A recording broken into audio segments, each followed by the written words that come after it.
Hello. Okay, so we're briefly going to talk about fractures at the surgical neck of the humerus and the resulting likely axillary nerve injury that can occur. So when the humerus fractures, it tends to happen in one of four places. It can happen up here at the surgical neck. It can happen down here at the mid-shaft region. It can happen below that here at the supracondylar region, or the area above the condyles.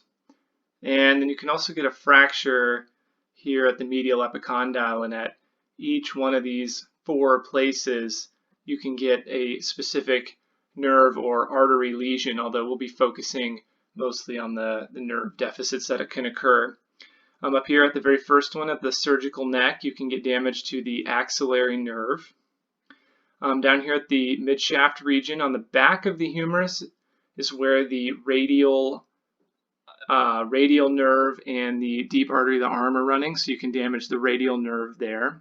And then down here at the supracondylar region, you can damage several different structures depending on where the bone is going, but most likely will be damage to the median nerve or the brachial artery.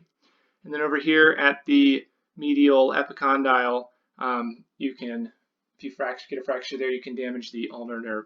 But let's start by focusing up here on the surgical neck. So if we come over here and look at the humerus, the humerus actually has two different necks.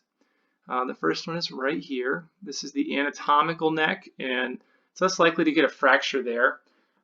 You're actually more likely to get a fracture down here just below at the surgical neck. And if you take a look, let's clear out some of this writing here. Take a look at the brachial plexus. You're going to have the axillary nerve coming down and running behind the humerus right here, and it's going to pop out and it's going to innervate the deltoid.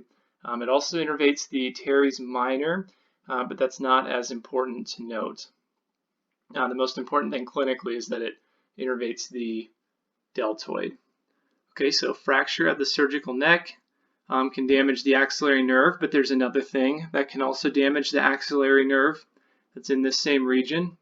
You try to think about what it is. It would be a shoulder dislocation. It would be a shoulder dislocation. So you can have a fracture at the surgical neck or a shoulder dislocation that would damage the axillary nerve. All right, let's try to remember here. What does the axillary nerve do? It does a couple things. It has a motor function, which we already stated. It innervates the deltoid. So try to think about what the deltoid is doing. So it has a motor function. But it also has a sensory function. Do you remember what its sensory function is? The sensory function is that it innervates the skin on the outside lateral aspect of the shoulder just above the deltoid muscle. So if you have a damage to the axillary nerve, you're going to lose sensation right here. And if you have damage to the deltoid muscle, it could either result in weakness or paralysis.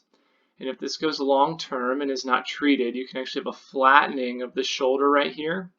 And you can even develop a little bit of an indent here between the scapula or the acromion process of the scapula and then the proximal end of the humerus here.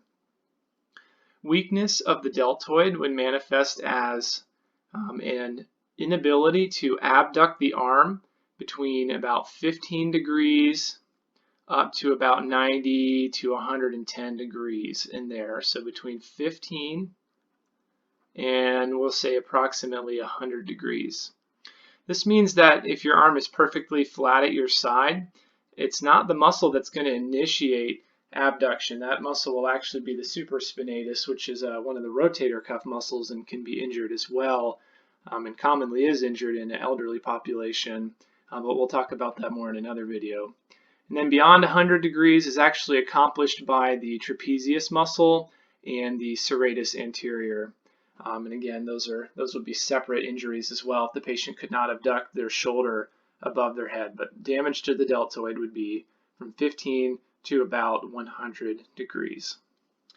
All right, and I think that wraps up this video. Thank you.